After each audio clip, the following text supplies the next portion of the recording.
অসমৰ মুখ্যমন্ত্ৰীয়ে আন যি ইনভেষ্টমেণ্ট কৰে কৰক, কোন কোম্পানীক মাতি আনে মাতক, কিন্তু গাহৰিৰ খেতি কৰিবৰ কাৰণে ইয়াত কোনো কোম্পানী আমাক নালাগে।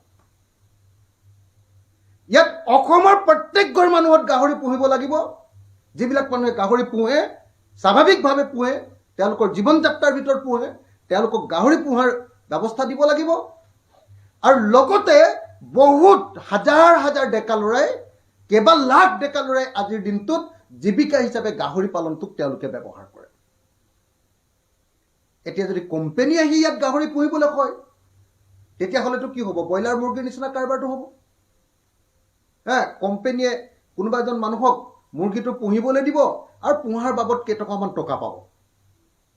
এতিয়া গাহৰি এটা বিক্ৰী কৰি আপোনালোকে সকলোৱে জানে যে মই বাৰম্বাৰ কৈ আছো যে গাহৰিটো বিক্ৰী কৰি ল'ৰা ছোৱালীৰ এডমিশ্যনৰ পৰা ছোৱালীৰ বিয়া দিয়া, ল'ৰাৰ বিয়া দিয়ালৈকে সকলো কাম আমাৰ জনজাতি ৰাইজে কৰে। আপোনালোকে সকলোৱে জানে যে আজি মিচিংসকলৰ যদি এটা দহা কাজ কৰিব লাগে, বা ডবুৰ পূজা পাতিব লাগে, যেতিয়ালৈকে গাহৰিটো ডাঙৰ নহ'ব তেতিয়ালৈকে ডবুৰ পূজাটো ৰখাই থৈ দিব।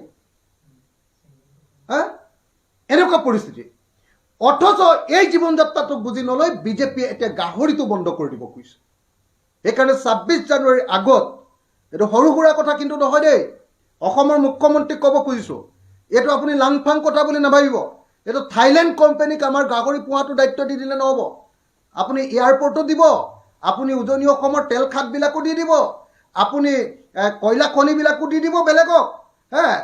আমাৰ উজনি অসমৰ গোটেই চাহবাগবিলাকতো বাহিৰৰ কোম্পানীবিলাকৰ হাতত আছেই। এতিয়া আকৌ যদি গাহৰি পালন, গৰু পালনটো বন্ধই কৰি দিলে, আপুনি বৰবাদে কৰি দিলে গৰু পালন, এতিয়া যদি আকৌ গাহৰি পালনটো যদি আপুনি বৰবাদ কৰি দিয়ে, তেতিয়াহ'লে এইটো হ'ব অসমীয়া মানুহৰ ওপৰত এটা আটাইতকৈ ডাঙৰ অৰ্থনৈতিক আক্ৰমণ।